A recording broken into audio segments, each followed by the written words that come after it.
Hi friends, இன்றைக்கி இந்த வீடியோவில் நம்ம பார்க்க போகிறது பட்டீஸ்வரம் தேனுபுரீஸ்வரர் ஆலயம், ஆலங்குடி ஆபத் சகாயேஸ்வரர் ஆலயம். போன வீடியோவில் சுவாமிமலை திருவலஞ்சுழி கோவில்லாம் பார்த்தோம். திருவலஞ்சுழியிலேருந்து ஜஸ்ட் 4 கிலோமீட்டர்ஸ் தூரத்தில் இருக்கிறது தான் இந்த பட்டீஸ்வரம். பட்டீஸ்வரம்னா உடனேயே நம்ம எல்லாருக்கும் ஞாபகம் வருது துர்க்கையம்மன் தான். பட்டீஸ்வரத்தில் இருக்கிற ஸ்ரீ ஞானாம்பிகை சமேத தேனுபுரீஸ்வரர் ஆலயம் திருஞான சம்பந்தரால் பாடல் பெற்ற ஸ்தலம். திருஞான சம்பந்தர் திருசக்தி முற்றத்தில் தன்னோட தரிசனத்தை முடிச்சுட்டு பட்டீஸ்வரம் நோக்கி வந்தபோது சூரியனோட வெயில் ரொம்ப கடுமையாக இருந்திருக்கு.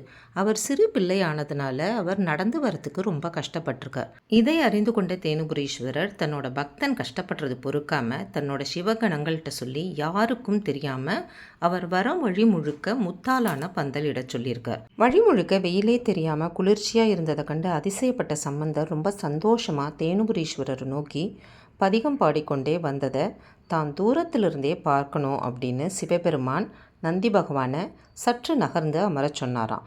அதனால் இந்த கோவிலில் இருக்கிற நந்திகள் எல்லாமே சிவபெருமானுக்கு நேர் எதிரில் இல்லாமல் சற்று நகர்ந்து இருக்கிறத பார்க்கலாம். இந்த கோவிலோட குளத்துக்கு ஞானவாப்பின்னு பேர். இது ராஜகோபுரத்துக்கு கீழே இருக்கிற பிள்ளையார் சன்னதி. வாங்கோ கோவிலுக்குள்ளே போகலாம். இப்போ நம்ம பார்க்குற கோபுரத்துக்கு வலது பக்கம் தான் துர்க்கையம்மன் சன்னதி இருக்குது. காமதேனுவோட மகளான பட்டி என்கிற பசு இந்த சிவபெருமான் மேல் பாலை பொழிந்து வழிபாடு செய்ததால் இந்த ஊருக்கு பட்டீஸ்வரம் என்கிற பெயர் வந்ததாம். இதோ இங்கே கூட நந்தி பகவான் நேராக இல்லாமல் நகர்ந்து இருக்கிறத பார்க்கலாம். தேனுபுரீஸ்வரர் சன்னதி வாசலில் பிரம்மாண்டமான துவாரபாலகர்கள்.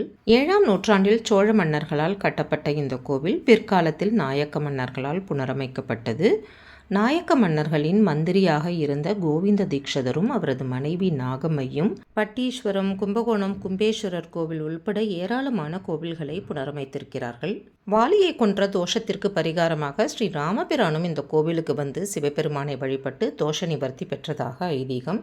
இதுதான் ஸ்ரீராமர் தீர்த்தம்.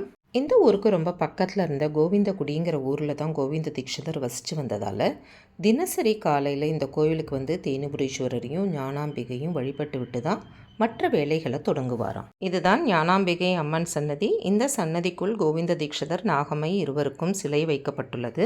அம்பாள் சன்னதியும் ரொம்ப பிரம்மாண்டமாக இருந்தது. தூண்களில் இருக்கிற சிற்ப வேலைப்பாடுகள்லாம் அவ்வளவு அபாரம்.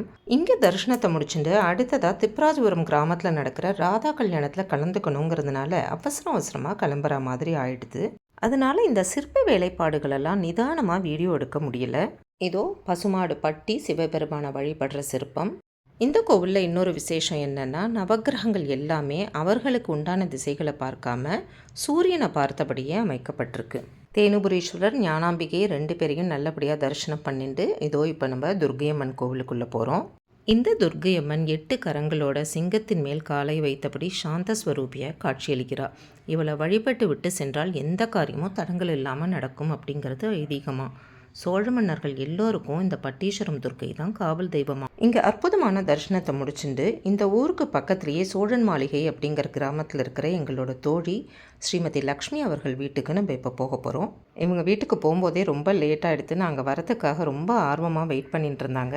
1915ஆம் வருஷம் இவங்க தாத்தா இந்த கிராமத்தை முழுக்க வாங்கினாராம். இவரோட அப்பா, கணவர் 2 பேருமே தீவிர விவசாயிகளாம். இவரோட கணவருக்கு வயலுக்கு போக முடியாத சூழல் வந்தபோது இவங்களே விவசாயத்தை நேரடியாக பார்க்க தொடங்கிட்டாங்களாம். நெல், பருத்தி அப்படியெல்லாம் பயிரிட்டு நல்ல முறையில் விவசாயம் செஞ்சுட்டு வந்திருக்காங்க. இப்போ இந்த 100 நாள் வேலைவாய்ப்பு திட்டத்தினால விவசாய வேலைக்கு ஆட்கள் வர்றது ரொம்ப குறைஞ்சிட்டதுனால நீண்ட நாள் பயிர்களாக தேக்கு, வேங்கை, மாமரம்லாம் போட்டு தோட்டத்தை இப்போ ரொம்ப நல்லா வளர்த்துட்டாங்க. இப்போ இவங்க வீட்டுக்கு பின்னாடியே கிட்டத்தட்ட 50 மாடுகளுக்கும் மேலே இருக்கிற கோஷாலை வச்சு ரொம்ப நல்லா பராமரிச்சுட்டு வராங்க. பக்கத்தில் இருக்கிற அரசு பள்ளி ஒன்றில் ஆசிரியையாக பணிபுரிஞ்சிட்டு இருந்த இவங்க ஓய்வு பெற்றதுக்கு அப்புறம் முழுக்க விவசாயம், கோஷாலை இதிலேயே இறங்கிட்டாங்க. இந்த காலத்தில் இது மாதிரி கிராமத்தில் தங்கி விவசாயத்தில் ரொம்ப ஈடுபாடோடு இருக்கிறதெல்லாம் கேட்குற போது ரொம்ப ஆச்சரியமாக இருந்தது. நாங்கள்லாம் அவங்க வீட்டுக்கு வந்தது அவங்களுக்கு அவ்வளோ ஒரு சந்தோஷம். நாங்கள்லாம் வரப்போகிறோன்னு நிறையா ஸ்நாக்ஸு, ஸ்வீட்ஸ் எல்லாம் பண்ணி வச்சுருந்தாங்க. நல்ல சுட சுட காஃபி குடித்தோம். எல்லாருக்கும் வெத்தலை பாக்கு, தாம்பூலம், ப்ளவுஸ், பீட் எல்லாம் வச்சு கொடுத்தாங்க. இவங்களோட அப்பா ஒரு பெரிய அஸ்ட்ராலஜராக, அதுக்காகவே இன்னொரு விசிட் கட்டாயமாக இவங்க வீட்டுக்கு வரணும் அப்படின்னு நினச்சிட்டேன். அவங்க இன்னொரு சுவாரஸ்யமான விஷயம் சொன்னாங்க. 1981ஆம் வருஷம் இவங்க வயலில் உழுத போது கருங்கல்லாலான மயில் மேல் அமர்ந்த நிலையில் 6 முகங்களோடு இருந்த முருகனோட சிலையும், அதே அதே மாதிரி அமர்ந்த நிலையில் இருக்கிற ஒரு புத்தர் சிலையும் கிடச்சிதான். இப்போ அந்த 2 சிலைகளுமே தஞ்சாவூர் சரஸ்வதி மஹால் அருங்காட்சியகத்தில் இருக்கான். ரொம்ப சந்தோஷமாக எல்லாரும் பேசி சிரிச்சுட்டு அவங்க வீட்டிலேருந்து கிளம்பினோம். மனசே ஆகலை தான், இன்னும் கொஞ்சம் நேரம் இருந்தால் கூட நல்லா இருக்கும்னு தான் தோணித்து. இப்போ இங்கேருந்து நம்ம நேராக கிளம்பி திப்பராஜபுரம் நோக்கி போக போகிறோம். திப்பராஜபுரத்தில் ராதா கல்யாணம் நடந்துட்டுருக்கு. இப்போ நம்ம போகிற சமயத்தில் உடையாளூர் கல்யாணராம பாகவதரோட பஜனை நடக்கும். அதை மிஸ் பண்ணக்கூடாதுங்கிறதுனால அவசரமாக அங்கே போகிறோம். இதுதான் திப்பராஜபுரம் மகமாயி கோவில். இந்த ஊரில் ஓடுற திருமலை ராஜனாரை கடந்து அக்ரஹாரத்துக்குள்ளே நுழையணும். இப்போ நீங்கள் பார்க்குறது தான் அபிராமி அம்பிகா சமேத விக்ரம சோழேஸ்வரர் டெம்பிள்.